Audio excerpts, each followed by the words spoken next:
Y siguiendo con la programación de Radio María, a continuación les ofrecemos el Catecismo de la Iglesia Católica, dirigido por Monseñor José Ignacio Munilla.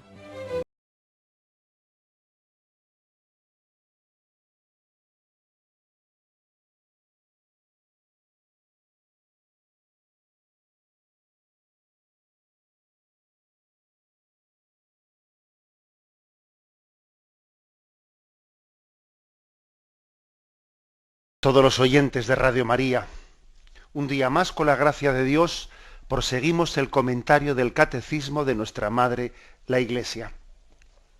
Estamos en el punto 212.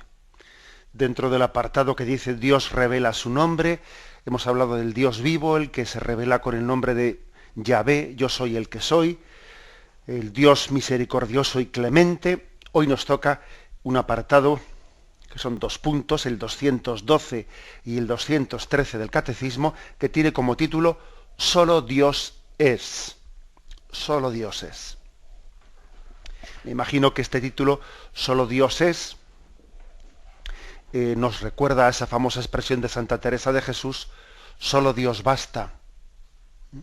Bueno, obviamente no está dicho en el mismo sentido, pero claro que lo que Santa Teresa de Jesús dijo, solo Dios basta, se apoya en esta afirmación de nuestra fe, solo Dios es.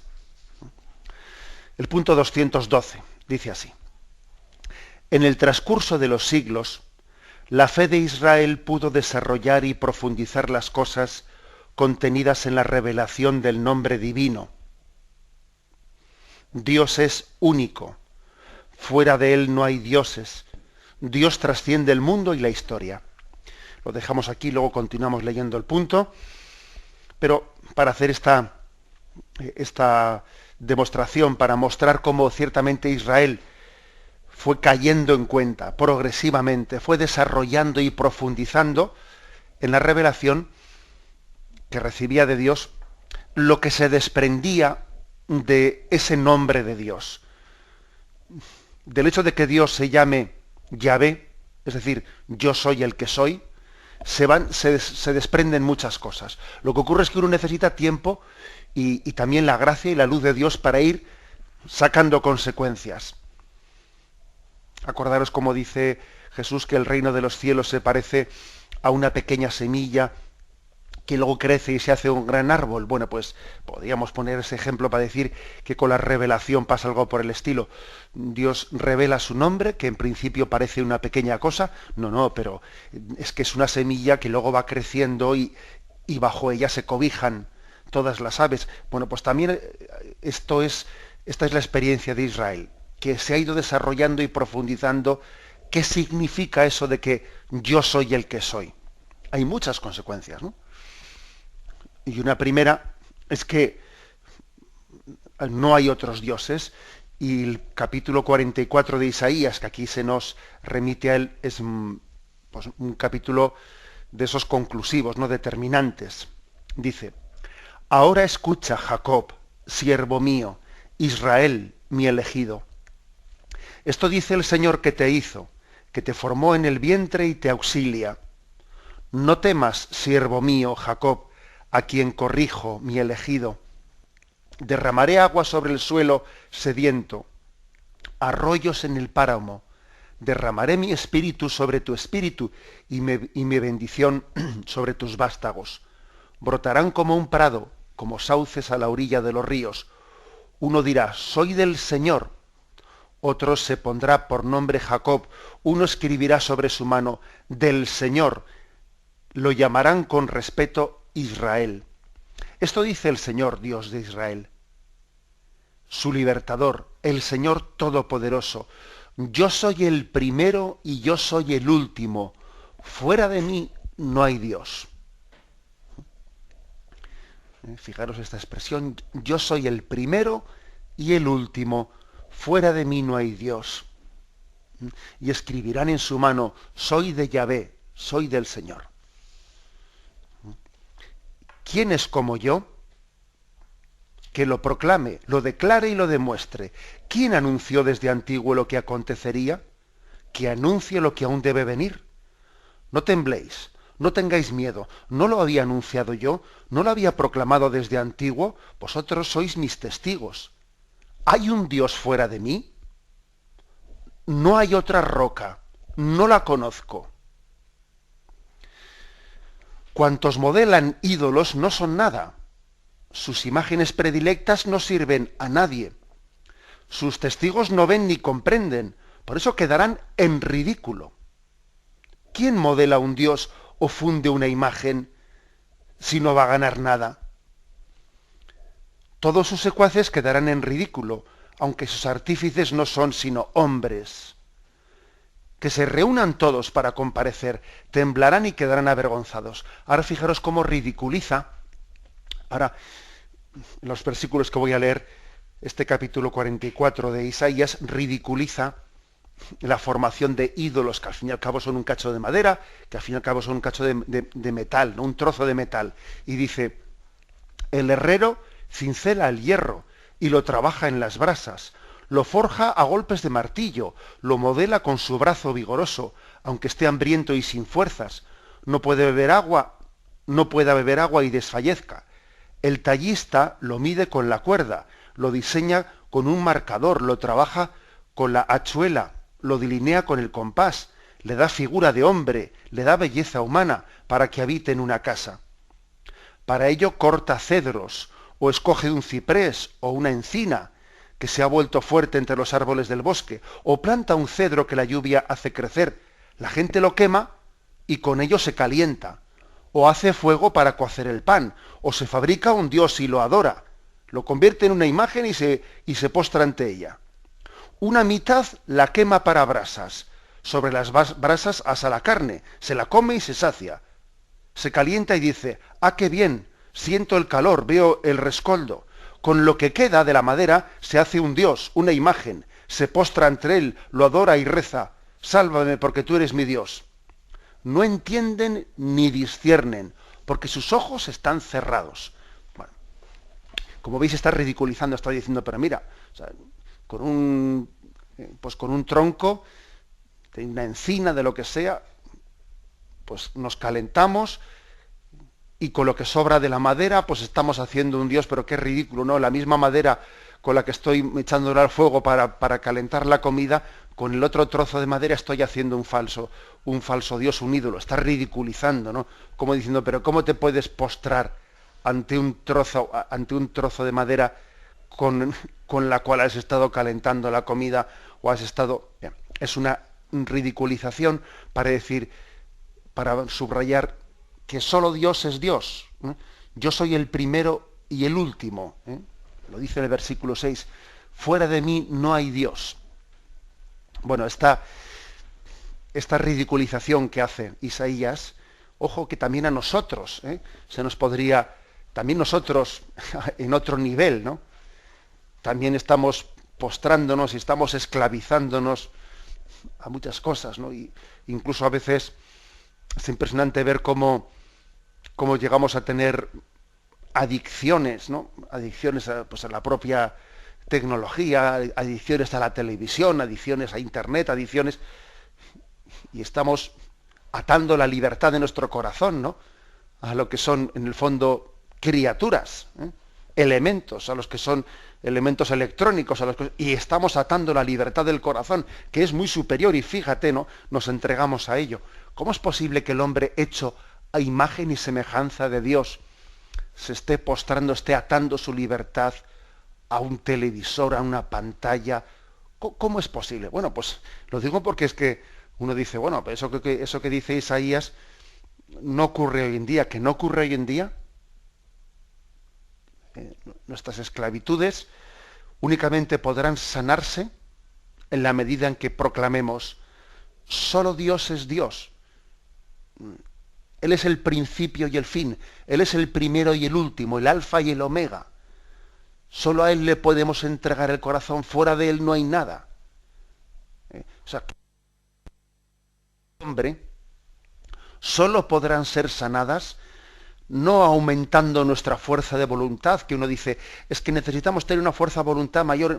Bien, de acuerdo, por supuesto que habrá que, que habrá que cultivar la fuerza de voluntad, pero muy anterior a eso es proclamar que solo Dios es. De lo contrario, nos esclavizamos a cualquier cosa.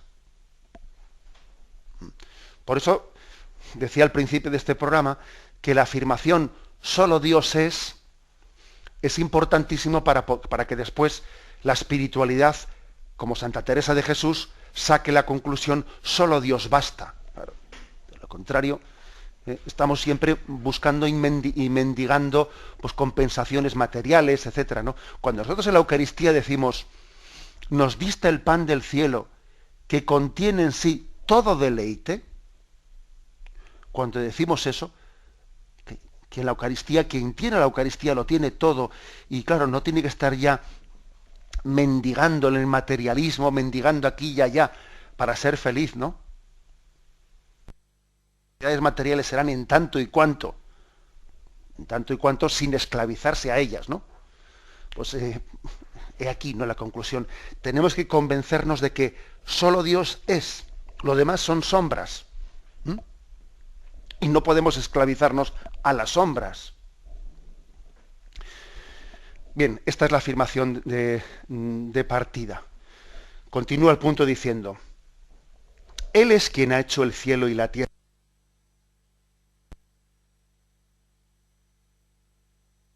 Mas tú quedas. Todos ellos como la ropa se desgastan, pero tú siempre el mismo. No tienen fin tus años. En Él no hay cambios ni sombras de rotaciones. Él es el que es, desde siempre y para siempre, y por eso permanece siempre fiel a ti mismo, fiel a sí mismo y a sus promesas. Más imágenes que el Salmo 102, por ejemplo, dice, ¿no?, que nosotros, que todo se desgasta como la ropa. Oye, la ropa se desgasta enseguida, pero sin embargo Dios permanece incólume, ¿no? Dios es el mismo, es eternamente nuevo, no está pasado de moda.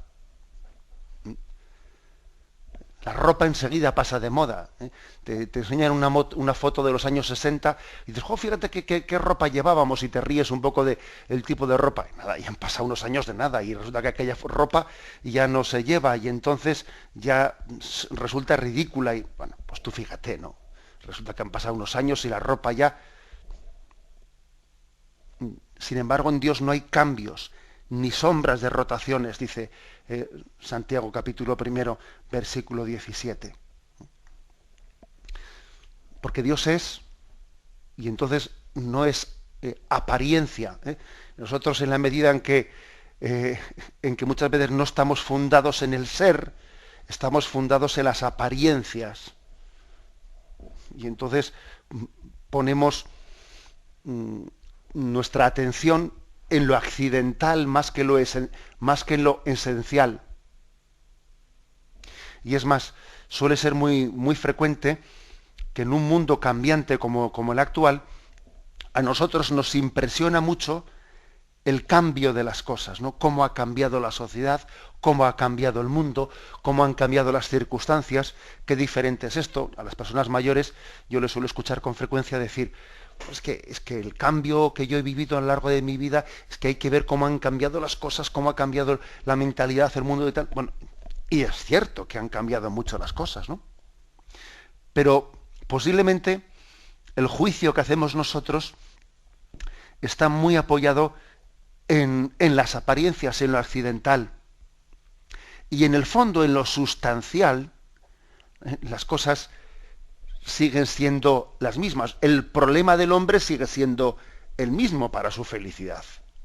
El problema del hombre de la Edad Media y el problema del hombre del Renacimiento, de la Edad Moderna, el hombre contemporáneo, si es que su problema esencialmente es el mismo, que Dios le ha creado para la eternidad y que en esta vida no va a ser capaz de encontrar la plenitud que necesita.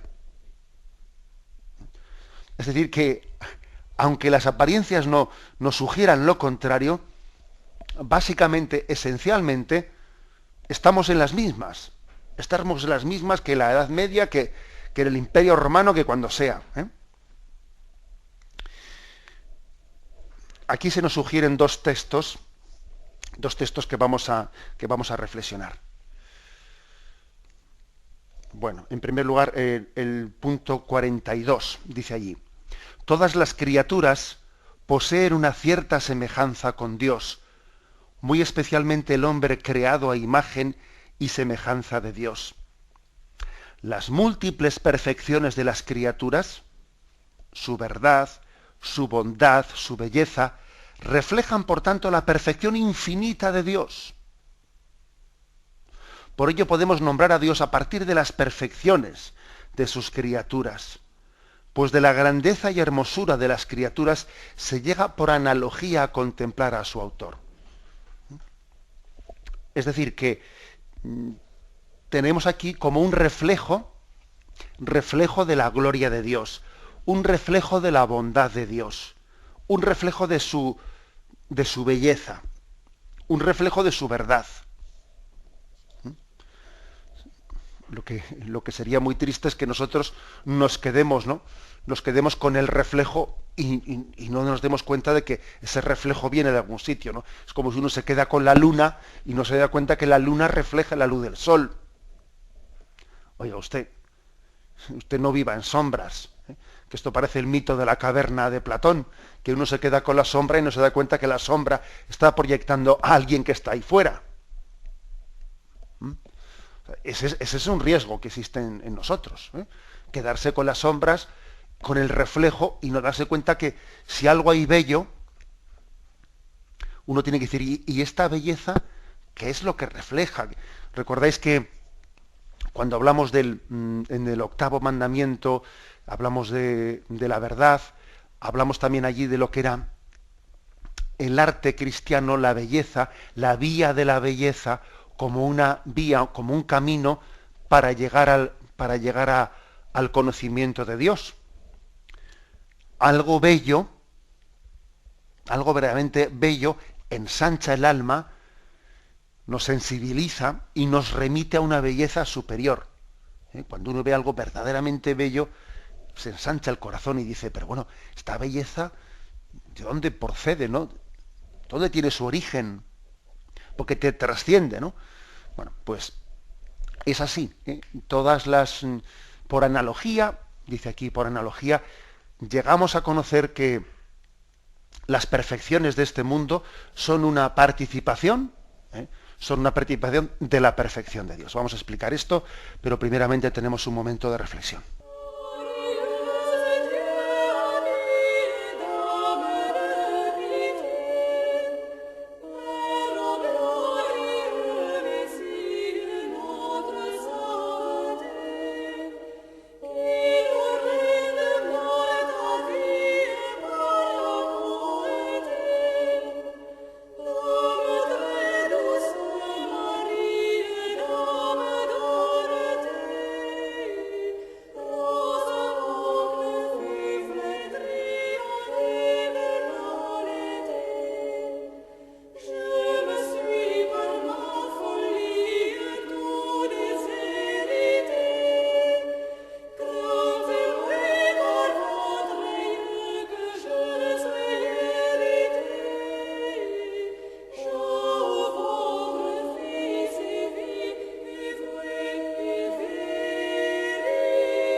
Continuamos en esta edición del Catecismo con el punto 212, hablando de que solo Dios es, Él es el principio y el fin, fuera de Él no hay Dios. Bueno, pues para subrayar esto, en el punto 469 al que se nos remite, allí hay una referencia de un tropario, que es una parte de la liturgia bizantina, que dice lo siguiente, de San Juan Crisóstomo. Dice: oh Hijo único y Verbo de Dios, siendo inmortal te has dignado por nuestra salvación encarnarte en la Santa Madre de Dios y siempre Virgen María.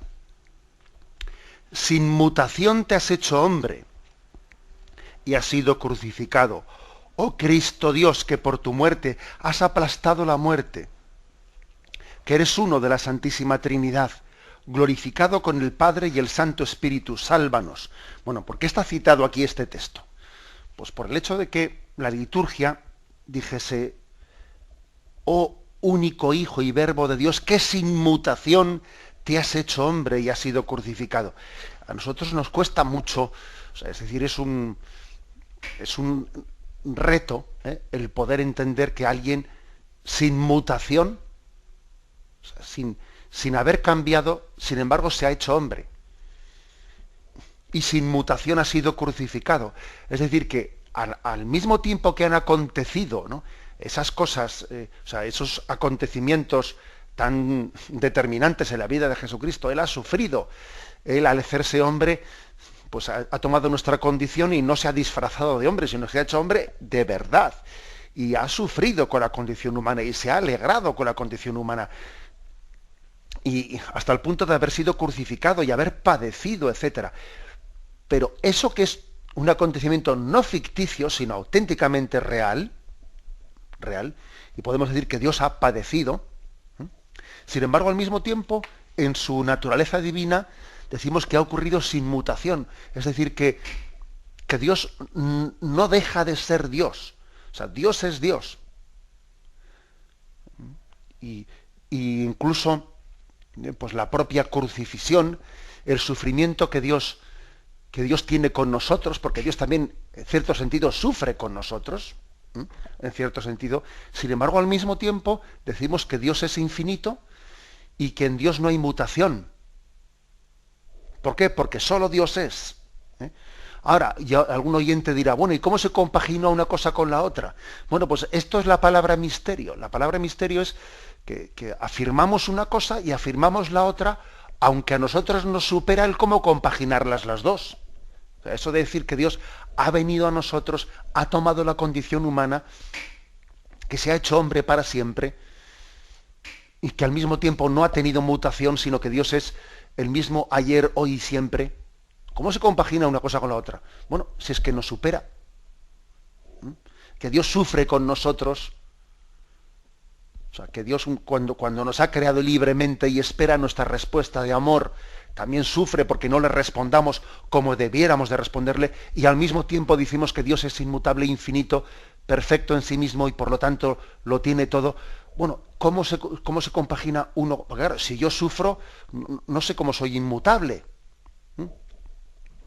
Bueno, pues nos cuesta explicar cómo se compagina. Por eso la palabra misterio, eso es lo que significa. O sea, que no sabemos muy bien cómo conjugar dos puntos, pero los afirmamos los dos.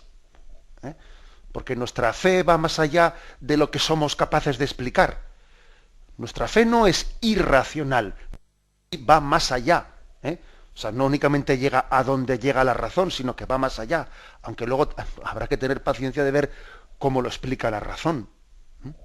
No es irracional la fe, pero sí es suprarracional, es decir, va más allá de la razón. No va contra la razón, sino que va más allá de.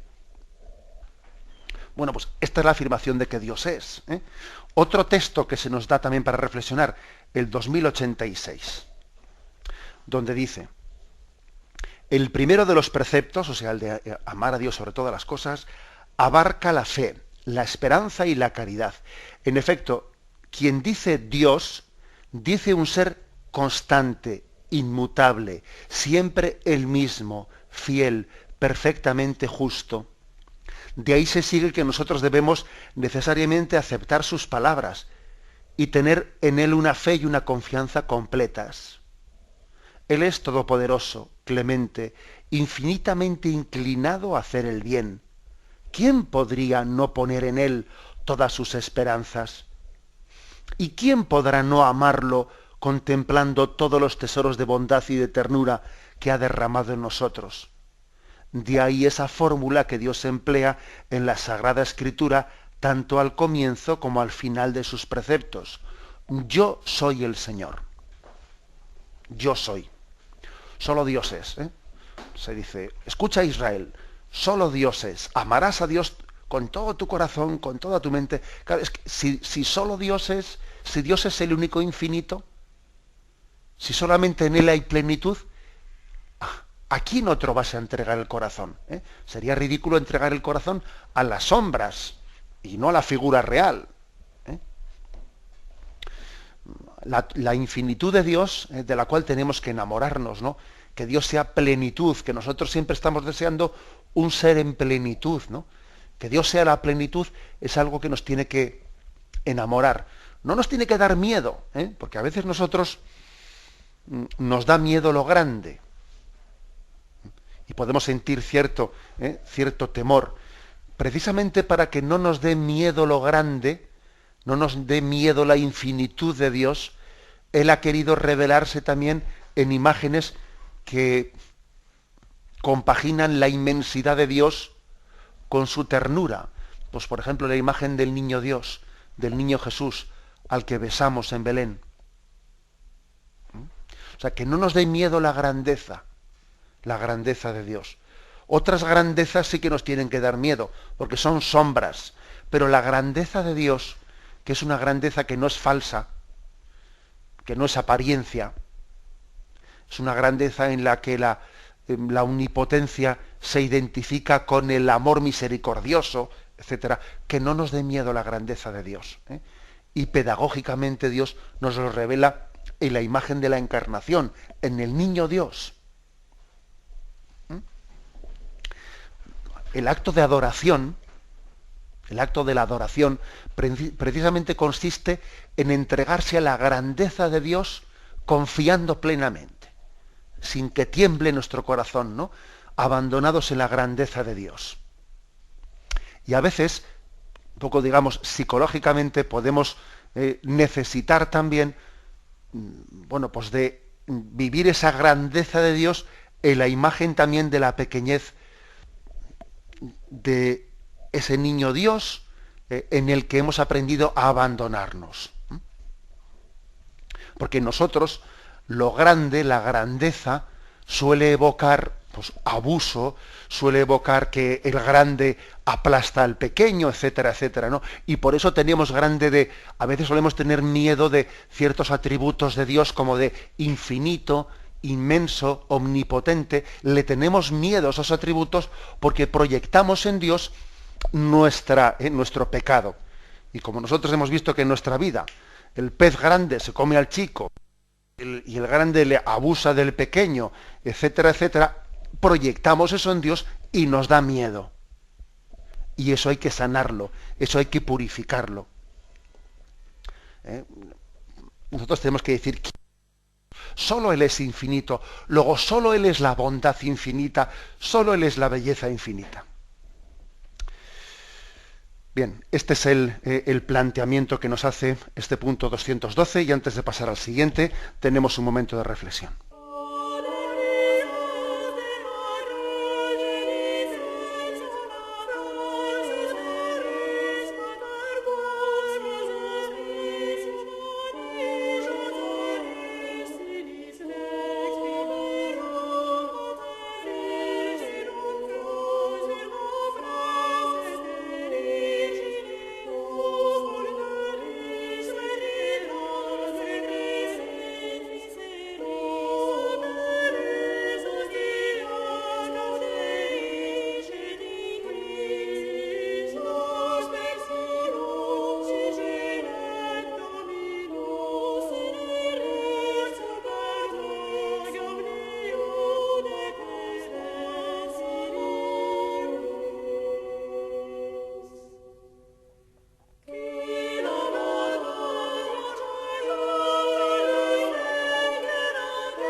Escuchan el programa Catecismo de la Iglesia Católica con Monseñor José Ignacio Munilla.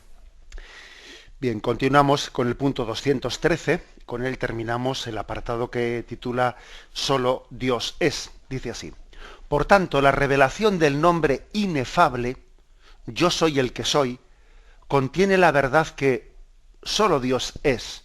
En este sentido, en este mismo sentido, ya la traducción de los 70 y siguiéndola la traducción de la Iglesia, la tradición de la Iglesia, han mantenido el nombre divino.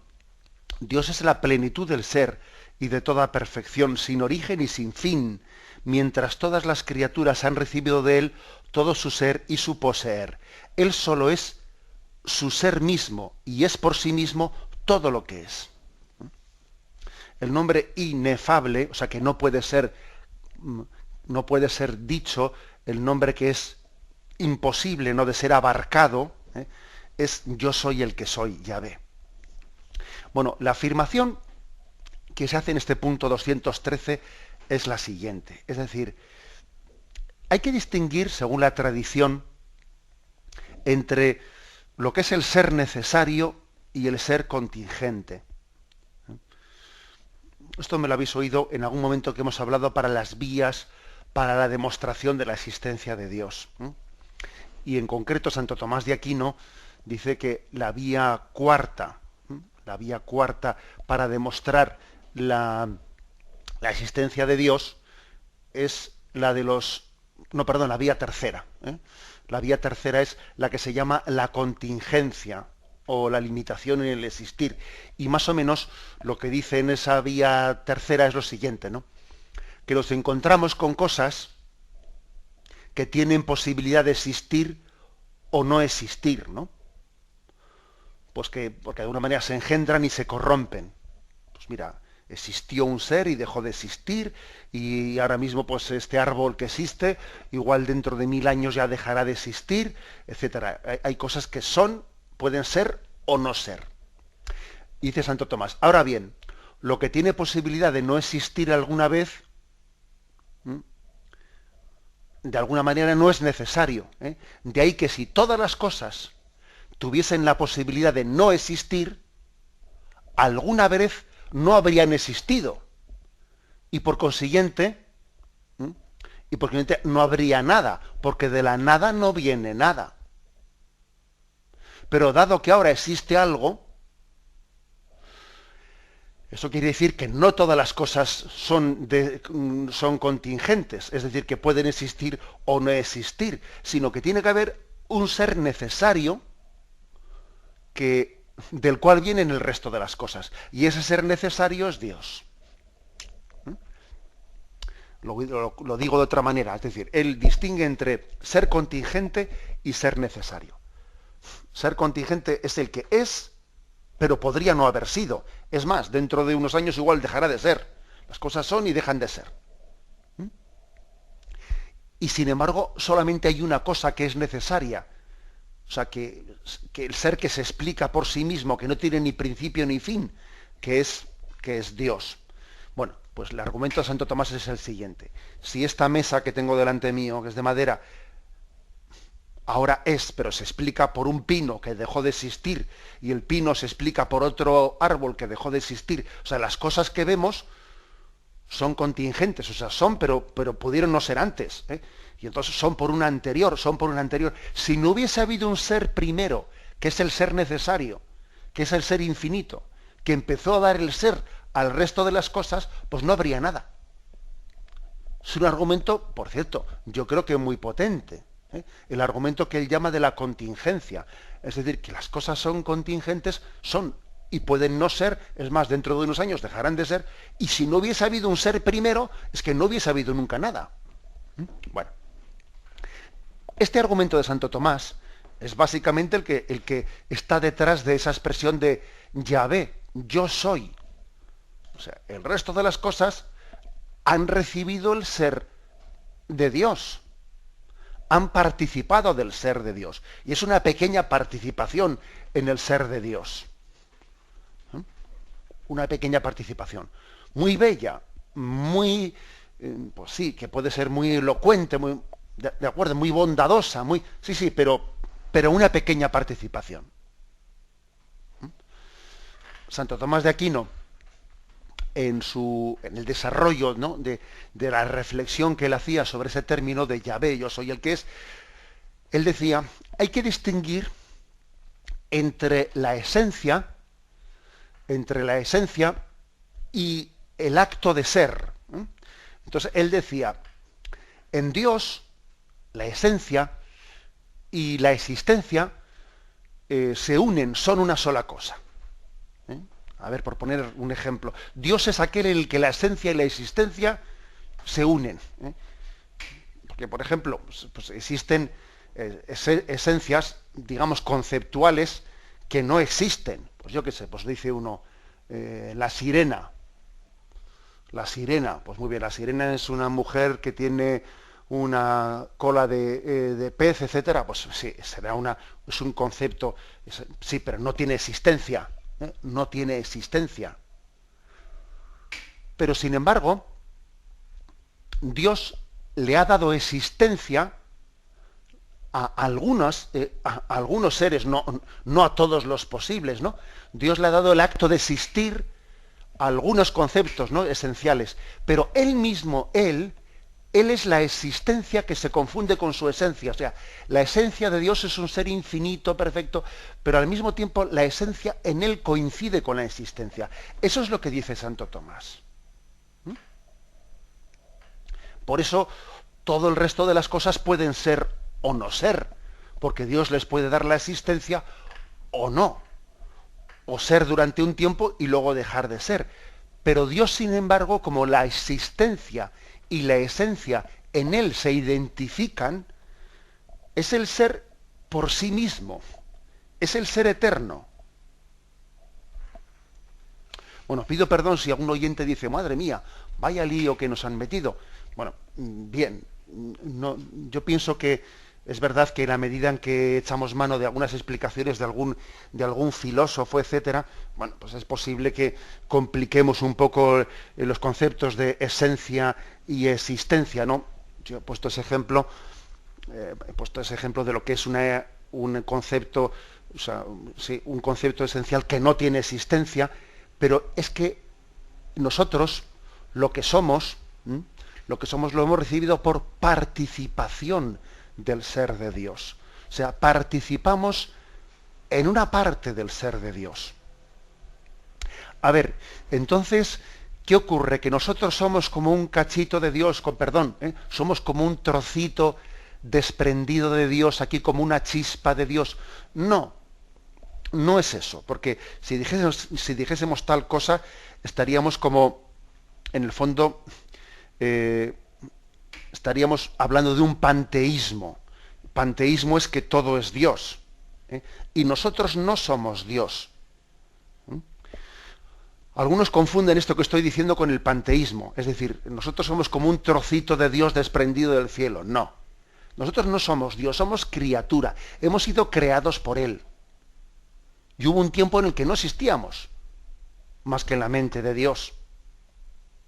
Y Dios al crearnos, cuando Dios crea en la concepción del hombre y la mujer, ¿no?, y en ese momento Dios da un acto creador y crea el alma humana, hay como una participación en el ser de Dios. Pero no es que sea como una especie de, ¿no?, parte de Dios que se desprende, ¿no?, que eso sería, como he dicho antes, sería una especie de confusionismo, de pensar que un panteísmo. No, hay que distinguir entre la criatura y el creador.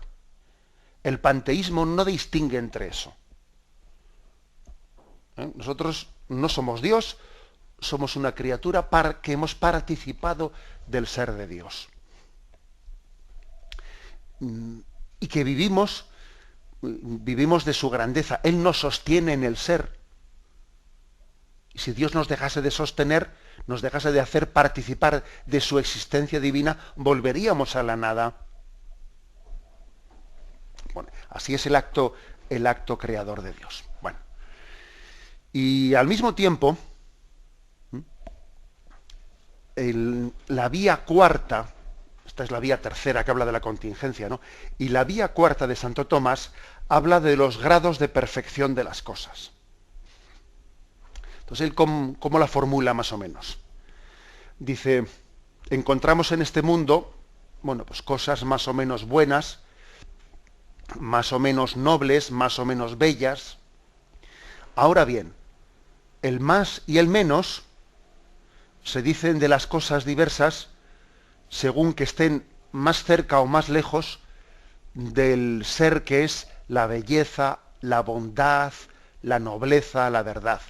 Por eso ha de haber algo que sea óptimo, bellísimo, el máximo ser, el máximamente verdadero, y como lo que es máximo es causa de lo que tiene bajo él, ha de haber un ser que es causa de la bondad, de la verdad, de la belleza, etcétera, ¿no? Es como si dijésemos, jo, este paisaje es bellísimo. Entonces es como si dijésemos, mira, ha participado de la belleza de Dios en un grado alto. Este paisaje es bastante más feo. Bueno, pues mira, ha participado de la belleza de Dios en un grado inferior. O sea que las cualidades que vemos en lo creado son una participación en las cualidades de Dios. Lo que es bondad. Y lo mismo podemos decir también de la santidad, de la bondad o de la santidad. Cuando vemos a una persona muy santa, uno dice, ¿hasta qué punto esta persona está reflejando la santidad de Dios? Pues está claro que un santo refleja a San José. San José es un reflejo mayor de la bondad de Dios que uno de nosotros, que reflejamos peor la bondad de Dios. ¿Por qué? Porque somos un espejo más imperfecto, porque no nos hemos purificado de nuestros pecados, etc. Pero sin embargo, San José, pues es un reflejo de la santidad de Dios mayor que otros.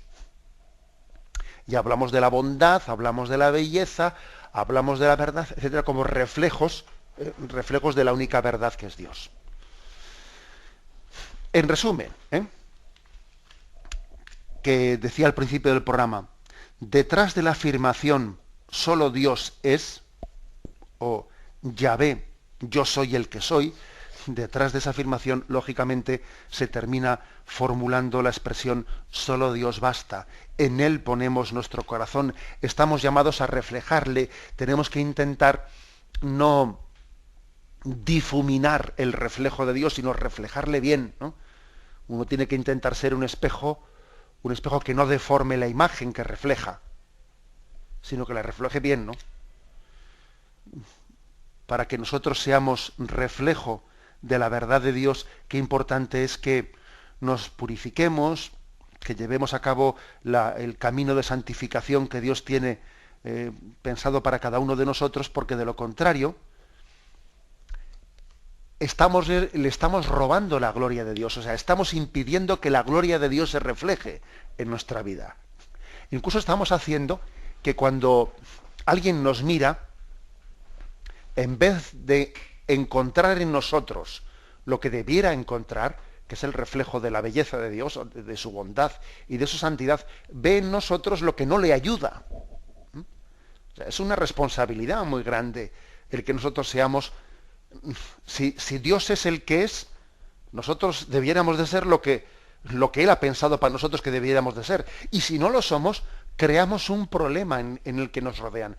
Un padre y una madre que no son lo que Dios ha pensado que debieran de ser, pueden ser el impedimento, pueden ser un impedimento para que sus hijos descubran la belleza de Dios. Y un sacerdote, una religiosa, que no somos lo que debiéramos de ser, podemos ser un impedimento para que nuestros fieles conozcan la gloria de Dios. Dios es el que es, ¿no? Y nosotros tenemos que reflejarlo, sin ser impedimento, ¿no? Sin estorbar, ¿no? Sino todo lo contrario, transmitiendo el reflejo de la gloria de Dios. Lo dejamos aquí, damos paso ahora a la intervención de los oyentes. Podéis llamar para formular vuestras preguntas al teléfono 917-107-700. 917-107-700.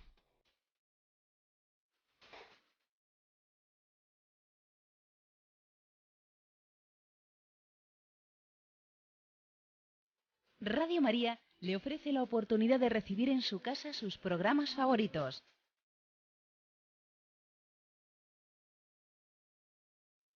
Ahora lo puede hacer a través de nuestra página web www.radiomaria.es o bien llamándonos al 902 500 518. 902 500 518. Pídanos el programa que más le interesa en cualquiera de sus emisiones, especificando el día y la hora que lo ha escuchado. Solo nos tiene que decir si lo quiere en CD de audio o CD o DVD en MP3. Haga su solicitud en el 902 500 518 y en www.radiomaria.es. Radio María, más cerca de usted.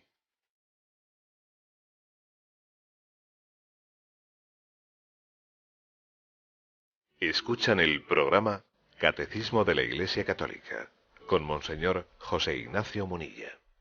Sí, buenos días, ¿con quién hablamos? Hola, buenos días, me llamo Vicente. Adelante, Vicente. Y una consulta sobre el ser y no ser que ha comentado esta mañana. En cuanto al ser que pudo no haber sido y ese ser que podrá no ser, como el árbol que ha comentado, mi pregunta es sobre nosotros. Es decir, nosotros, como usted explicó hace días, nosotros antes de nacer hemos estado en el corazón de Dios. Entonces nosotros hemos sido, somos y seremos. En mi reflexión, no sé si es correcto o no. Gracias. Bien, vamos a ver. Es cierto que cuando usted dice nosotros hemos sido, somos y seremos, bien, nosotros no somos, no somos eternos en cuanto al origen. O sea, sí que el ser humano ha sido creado por Dios para toda la eternidad, luego es eterno en el sentido de que no tiene fin, pero no es eterno en el sentido de que no tiene principio. Es verdad que nosotros podemos decir que Dios sabía que nos iba a crear. O sea, en ese sentido decimos estábamos en la mente de Dios porque Él sabía que nos iba a crear, pero no éramos antes. O sea, Dios realizó el acto de la creación nuestro en un momento determinado. Luego hubo un tiempo en el que el hombre, nosotros, no existimos. A diferencia de, pues por ejemplo, de Jesucristo, que Él es eterno. Por ejemplo, la herejía de Arrio consistió en decir, hubo un tiempo en que Jesucristo no fue. Y la Iglesia le dijo, herejía. Jesucristo es eterno. Antes de que naciese en el seno de la Virgen María, existía por toda la eternidad en el cielo. No así nosotros, que comenzamos a existir en el tiempo. En ese sentido, cuando decimos nosotros antes de nacer existíamos en la mente de Dios, bien, bueno, en el sentido de que Dios conocía que nos iba a crear, pero no éramos, todavía no habíamos participado del ser de Dios. Bueno, espero haber sido, no sé, no haber liado más todavía las cosas. Damos paso a un siguiente oyente. Buenos días. Hola, buenos días. Sí. Disculpe, quería que me explicase cuál es la diferencia entre el alma y el espíritu. Bueno, pues mire, esa es una pregunta que con frecuencia se realiza porque dependiendo de algunos textos, uno puede leer algunos textos bíblicos en los que se utilizan los términos en sentidos distintos, ¿no? Dependiendo si es un texto de San Pablo, etcétera, con lo cual igual tendríamos que hablar de algún texto concreto en el que usted encuentre eso. Pero desde el punto de vista de la fe de la Iglesia, que explica catequéticamente, explica, por ejemplo, el catecismo de la Iglesia Católica, el término alma y espíritu lo utilizamos de una manera sinónima. Es decir, el hombre recibe, en el momento de su concepción, recibe un alma de Dios. Dios crea e infunde el alma en el momento de la concepción del hombre. Y entonces esa imagen de que Dios insufló su espíritu sobre Adán, etcétera, la referimos a la creación del alma. Luego no es que haya en el hombre tres componentes, cuerpo, alma y espíritu. No, hay dos, cuerpo y alma. Luego es verdad que en algunos textos de San Pablo pues, se utiliza el término espíritu a veces en el sentido de vida espiritual del hombre, la vida espiritual, la vida anímica, pero quizás yo creo que respondiendo a la pregunta que usted formula en el sentido de la explicación antropológica de la antropología filosófica, pero también la antropología teológica, hay que decir que en el hombre no es que distingamos tres componentes, sino dos, cuerpo y alma, o cuerpo y espíritu.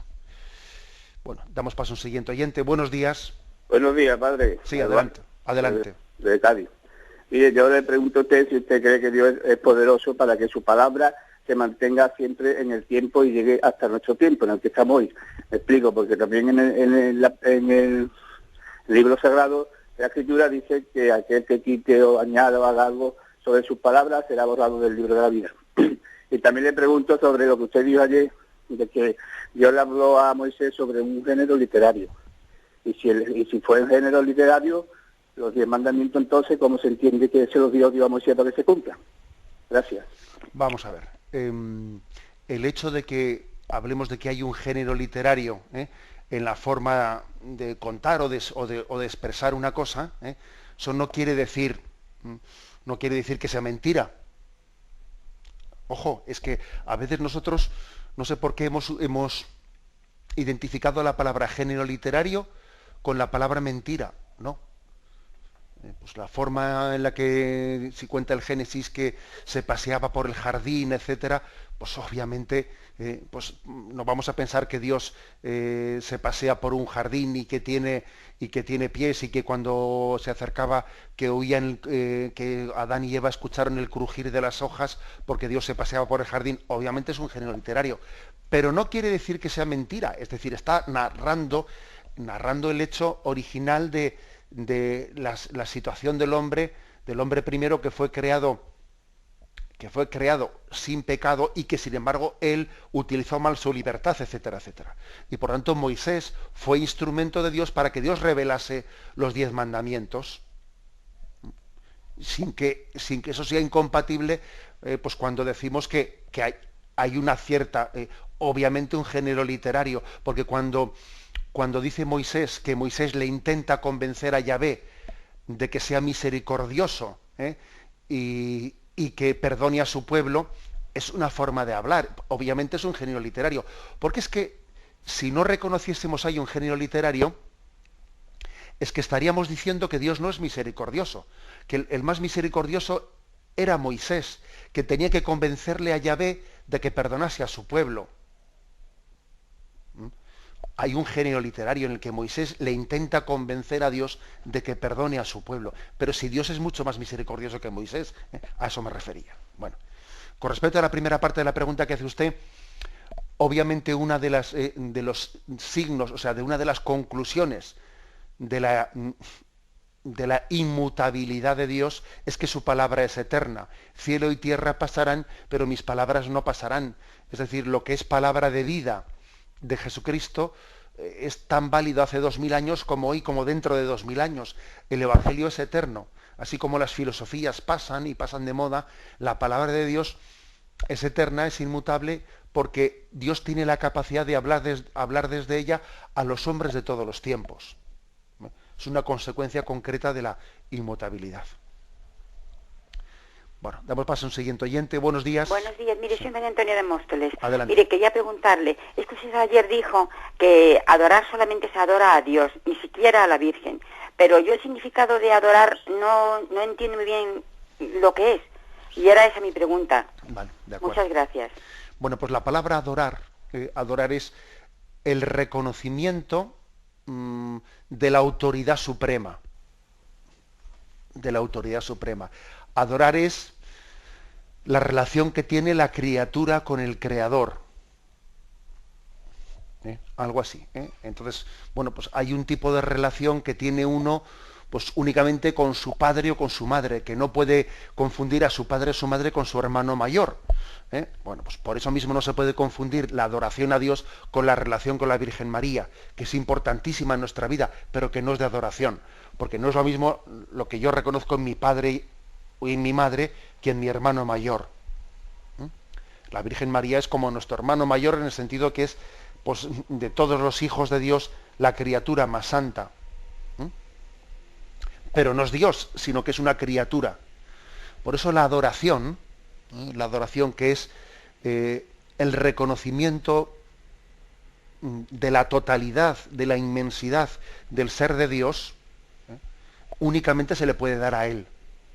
Nosotros no adoramos a la Virgen María, no adoramos a los santos. Por ejemplo, puede haber un santo que tuviese alguna limitación, alguna imperfección. Por supuesto que sí. O sea, los santos tuvieron sus imperfecciones. Ya sabemos que la Virgen María fue inmaculada, pero fue limitada. O sea, la Virgen María no es infinita. La Virgen María es una criatura maravillosa, pero limitada, como todo lo humano. Como todo lo humano. Dios es infinito, Dios es todopoderoso, Dios es omnipotente. A la Virgen María le entregamos nuestro corazón, pero se lo entregamos como un camino para llegar a Dios. A la Virgen María le gusta ver los ojos de sus hijos dirigidos a Jesucristo, como una mediación, haced lo que Él os diga. Aunque sea brevemente, damos paso a una última llamada. Buenos días.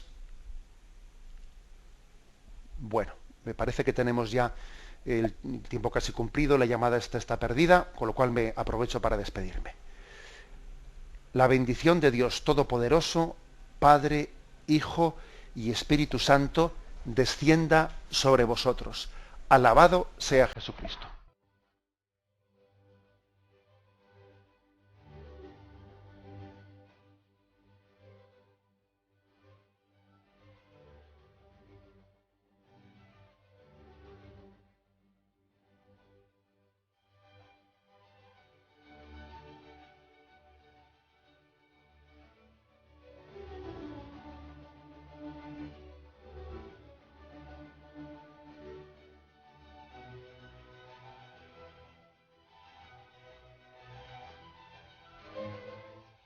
Han podido escuchar en Radio María el Catecismo de la Iglesia Católica, dirigido por Monseñor José Ignacio Munilla.